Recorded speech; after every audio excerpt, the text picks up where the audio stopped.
Hello, my name is Joseph O'Connor, and I'd like to read you a poem that I wrote as a tribute to Philip and the Radiators, and it's called A Bridge for Philip Chevron. On his 16th Christmas Eve, a boy in wintry Dublin bought an album he'd heard on a pirate station show. TV Tube Heart, maybe you know it. As he took the bus homeward, the streets filled up with snow, and late that night, alone in his room, he played those songs over, and the world burst alive in the voice of a city on the cold Irish sea. Passionate, eloquent, longing to be free, there was thunder in the drumming and the punk rock guitars, like Molly Malone meets the Spiders from Mars. Lyrics with a blaze and a beauty hard and fine from a poet and a Dubliner. Name of Philip Ryan, but Chevron they called him. Cool as a knife. Smoothest Irish writer ever seen in your life, spark and images together till they scorched off the paper. No one ever told a story like that Chevron shaper. Martyrs on the banknotes, liars on the box, killers on the altar rails, shadows on the docks, Pierce on his pedestal, still dreaming a dream he'd like to stick a telecaster up to the television screen. And then Brother Brophy caught me outside of the class, listening to Philip when I should have been at mass, a big stew eating bollocks from Upper Drumcondra, and he's not a huge admirer of the punk rock genre. He says, "Where do you think you're going with that look upon your face? Who the hell do you think you are?" I said, "A radiator from space."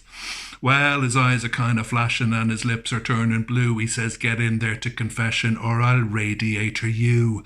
Father O'Reilly says, "Bless you, me child, and how long has it been since you last reconciled?" I said, "Bless me, Father, been nearly a year. You see, I got the ticket and the bus stops here because I saw you there, Philip, in hushed Dublin streets, walking at dawn past a shuttered store, or pausing a moment to look up the statues of Wilde, Larkin, Joyce, Thomas More. Grey gulls over Christchurch, the old city sleeping, McGonagall's closed, and a rumour of snow, and there's little to hear but the dawn alleluia of a Garda car siren down Portland Row.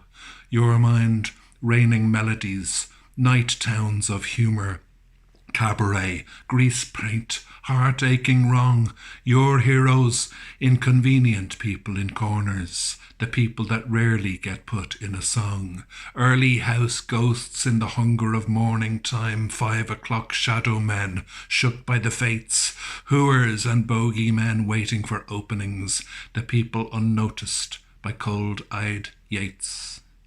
I saw you there, Philip, walking lost Dublin theatres, Brunswick Street, Francis Street, down towards the Coombe in a city of actors and all of her vagaries, wandering back to her lonely room, loving her streelings and early hour homecomings, the lash of her wit and her dirty-faced talk, you and the spirit of Micheál MacLeomore talking of Bowie on Bachelor's Walk.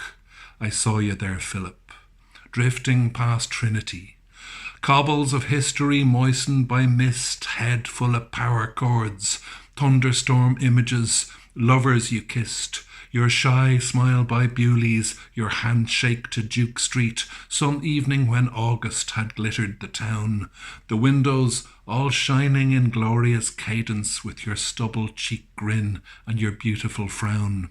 You pause on the bridges named for our poets. I saw you there, Philip. You always knew that a song is a bridge on uncrossable rivers. I saw you there, Philip. This bridge is for you. And the thousands gone sailing while Kitty Ricketts weeps. Cross the street from Cleary's clock, the GPO sleeps, and Johnny Jukebox in the ghost town still painting up his lips. It's stranger than fiction, sighed the girls in the kips. Thank you, Philip Chevron. I'll sing no more. $1 million hero in a 5 and 10 cent store.